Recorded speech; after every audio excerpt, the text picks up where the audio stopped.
Pour déposer en réalité une demande en commission, la commission du Bitoire Leumi, les commissions médicales des Bitoire Leumi, il faut attendre 9 mois. Toute la première année d'Alia, les handicapés ne sont pas éligibles à l'entièreté de leurs droits.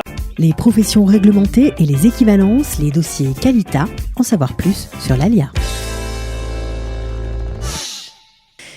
Le statut des handicapés Olim Hadashim n'est pas toujours facile. Il faut attendre un certain temps pour obtenir des droits, pour obtenir des allocations handicap. Et les parents de ces enfants sont souvent dans des situations très compliquées.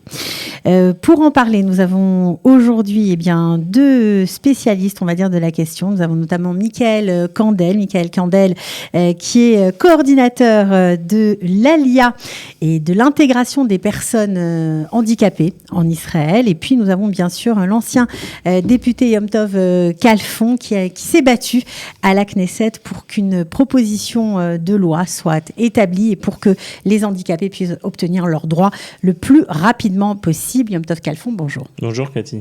Alors, ravi de vous avoir tous les deux sur le plateau parce que nous avons, c'est vrai, beaucoup de gens qui s'ouvrent à nous de ces problèmes concernant le handicap et de ces difficultés, ne serait-ce que d'obtenir parfois un écusson, comme quand on est handicapé, pouvoir garer sa voiture, ou alors tout simplement d'être reconnu comme ayant un enfant handicapé ou une personne avec un handicap. Et ça complique leur quotidien de façon inimaginable. C'est très, très difficile à vivre. Donc, Michael Kandel, vous, c'est votre quotidien et c'est vous qui vous êtes rapproché à l'époque de Yom Tov Khalfon pour que les choses bougent au niveau législatif. Oui, c'est exact. Ça fait déjà depuis 5 ans et principalement aussi depuis la création de Qualita que Qualita a jugé bon d'ouvrir une branche qui s'occupe de l'ALIA de la Quita de personnes handicapées, principalement des gens avec des handicaps lourds, pour la bonne raison qu'aujourd'hui, il faut savoir qu'on sait tous que l'État d'Israël ne donne pas forcément les mêmes droits et les mêmes allocations en France. Et beaucoup de gens de Olim qui étaient habitués à recevoir telle somme et tel service en France arrivent en Israël et se retrouvent complètement déboussolés. Et donc c'est pour ça qu'on a créé ce département qui vise en même temps à donner des informations pré-Alia pour que les gens savent exactement ce qui les attend ici. Et deuxièmement, pour s'occuper des gens quand ils arrivent en Israël de l'intégration et de faire en sorte que l'obtention de leurs droits et de ce qui leur revient soit le plus facile possible. Et c'est donc la raison pour laquelle, suite à ça, j'ai été voir à travers Knesset chez Avar Yom Tov Khalfon, qui m'a immédiatement reçu et qui a pris, je dois dire, ce sujet personnellement et vraiment à cœur, parce qu'effectivement, l'attente qu'il y avait, que ces Olim avaient pour l'obtention de leurs droits était vraiment très longue, voire trop longue. Oui, ça veut dire qu'on arrivait en Israël avec une personne handicapée et que pour l'État d'Israël, cette personne n'existait pas, elle n'était pas handicapée. Donc, pas de possibilité d'intégrer un lieu, une maison médicalisée adaptée, aucun droit, quoi. Donc, c'est très compliqué. En réalité, c'est ça, c'est la loi, ce qu'on appelle la loi du Bitoire Leumi, la loi de la sécurité sociale en Israël, qui fixe une sorte de temps de stand-by, un temps de latence, un temps d'attente pour les Olim, pour obtenir leurs droits d'handicapés, comme si, je le disais un petit peu avec un certain humour ironique, comme si le fait de faire l'ALIA, on décolle de Roissy, on est handicapé, arrivé à Ben Gurion, miracle, on ne l'est plus pendant un an. C'est ce que fixait en tout cas jusqu'à aujourd'hui la loi du Bitoire Leumi. Donc j'ai été contacté par mon ami Michael Kandel, par d'autres personnes aussi, par Olivia Catan, je pense qu'il faut la citer, qui m'a aussi contacté, notamment aussi de par son histoire qui est présidente en France, notamment d'SOS Autisme. Et donc on a commencé à travailler avec mes collaborateurs sur ce projet de loi, donc durant la session d'hiver de la Knesset, il y a quelques mois. Nous sommes partis à la rencontre du ministre des Affaires sociales, Meir Cohen, du directeur du Bitoire Leumi, Meir Spiegler. Nous sommes assis avec eux. J'ai enrôlé avec moi ma collègue Shirley Pinto, de mon parti, qui est responsable un peu de ce secteur, elle-même est malentendante et est responsable de ce secteur, on va dire, de l'aide aux handicapés, pas seulement dans mon parti, même aujourd'hui à la Knesset, c'est son cheval de bataille. Et on a donc rassemblé nos forces pour travailler sur ce projet de loi. Ça n'a pas été facile parce que, comme toujours, déjà la bureaucratie israélienne aime beaucoup l'immobilisme et ce sont des lois qui existent depuis des dizaines et des dizaines d'années et les faire changer, c'est toujours très difficile. Alors justement, avant d'aller vers ce changement que vous allez essayer d'initier et que j'espère ce mercredi va être voté, on l'espère tous, Voilà. Que dit la loi aujourd'hui ? La loi dit comme ça, dit que déjà rien que pour déposer en réalité une demande en commission, la commission du Bitor Halomi, les commissions médicales des Bitor Halomi, il faut attendre 9 mois. C'est ce que dit la loi. Et l'éligibilité ne peut arriver qu'à partir de 12 mois après l'ALIA. Donc en réalité, toute la première année d'ALIA, les handicapés ne sont pas éligibles à l'entièreté de leurs droits. Il y a des situations particulières où ils peuvent recevoir une partie des droits, mais en réalité, leurs droits en eux-mêmes d'handicapés, comme tout citoyen israélien, il y a une sorte de temps, voilà, comme je dis, d'une temps de latence de 12 mois, seulement donc la deuxième année d'ALIA qu'on peut devenir éligible à ce qu'on appelle par exemple la Kitzbat Nechut, l'allocation d'aide aux handicapés, mais aussi, et ça aussi, c'est un peu le distinguo que j'ai essayé de faire parce que tout le monde m'a parlé de l'argent, évidemment. Tout de suite, on me dit, écoute, ce que tu nous demandes, ça se chiffre très vite en dizaines et dizaines, voire centaines de millions de shekels. Tu demandes en réalité une somme d'argent beaucoup trop importante. Et j'ai dit, pourquoi parler tout de suite d'argent ? Venez, on parle d'abord de droits qui ne sont pas forcément, qui n'ont pas une valeur monnayable. Par exemple, comme tu l'as cité, Cathy, obtenir un tav Hanaya, donc obtenir une carte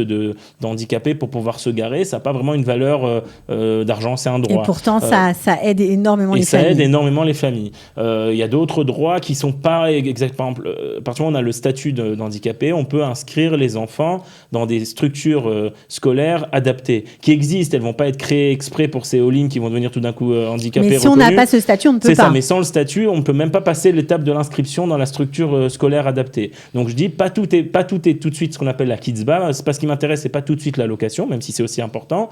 Mais je veux déjà... donc c'est ce que j'ai essayé de faire aussi dans le projet de loi, c'est créer une sorte de distinguo entre les droits et puis l'allocation en elle-même. Et c'est sur ça qu'on va continuer de travailler pour raccourcir. On a déjà obtenu l'accord du ministère, donc après avoir passé évidemment ces étapes du Bitor Halomi et du ministère des Affaires sociales, le plus dur c'était d'arriver donc au ministère des Finances, donc chez Lieberman. Lieberman, la loi lui a plu. Faut dire les choses comme elles sont, et ça nous a beaucoup aidé. Et il a donc donné son accord en tant que ministre des Finances de libérer le budget pour raccourcir cela à 8 mois. C'est l'accord que Lieberman a donné, c'est-à-dire que selon le projet de loi actuel, au bout de 8 mois, les personnes all-in qui ont fait leur ALIA vont pouvoir obtenir leur allocation d'aide aux handicapés et pas attendre, comme c'était jusqu'à présent, seulement la deuxième année pour commencer le processus. Alors ça, Michael Kandel, si on regarde la loi comme ça, on va se dire c'est pas beaucoup, c'est 4 mois de différence. Est-ce que c'est quand même significatif pour ces handicapés ? Alors, d'abord, premièrement, c'est significatif, et c'est mieux que rien, ça c'est la première chose. La deuxième chose, pour compléter un peu ce qu'a dit Yom Tov avant, c'est que effectivement, la loi concerne le Bitor Halomi et les allocations qui sont attribuées au Bitor Halomi, mais les Olim peuvent être reconnus comme handicapés par le biais du ministère des Affaires sociales, sans pour autant être connus et recevoir une allocation du Bitor Halomi. C'est possible.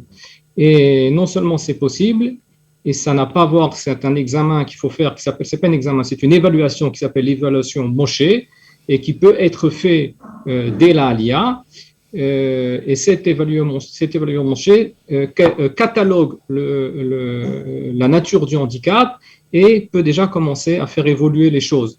Ça, il faut le savoir. Ce qu'il faut savoir aussi, c'est que ces derniers jours, ces dernières semaines, le ministère des Affaires sociales, sous la houlette de Bonnie Goldberg, qui est la conseillère principale du ministre, fait bouger les choses et a mis en place, est en train de mettre en place, on va dire, un système pour les Olim handicapés, qu'il y ait on va dire un chemin spécial, un parcours spécial qu'il aurait alloué pour leur faciliter la tâche quand ils arrivent en Israël. Ça aussi, ça n'existait pas jusqu'à maintenant. Et c'est par le biais de Kalita, à la demande de Kalita, c'est en train d'être mis en place. Bien sûr, quand on parle de Olim, on parle de tous les Olim, ce n'est pas spécialement pour les Français, que ce soit le Bitor Halomi, la loi de Yom Tov, ou que ce soit ce qui est en train d'être fait au ministère des Affaires sociales. On a en fait Kalita travaillé pour tous les Olim, les Américains, les Russes, etc. C'est pas forcément pour les Français.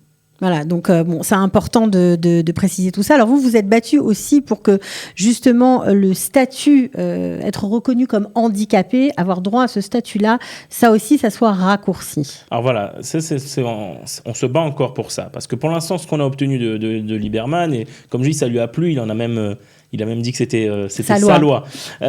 Puisqu'évidemment, il tient les caisses, donc évidemment, ça passe par lui, mais c'est pas lui qui a déposé la loi. Mais on est content de l'avoir, que la loi lui a plu, d'avoir convaincu. C'est déjà d'avoir obtenu que ce qu'on appelle donc la Kitzbat Nechut, l'allocation, à partir de 8 mois, on peut l'obtenir.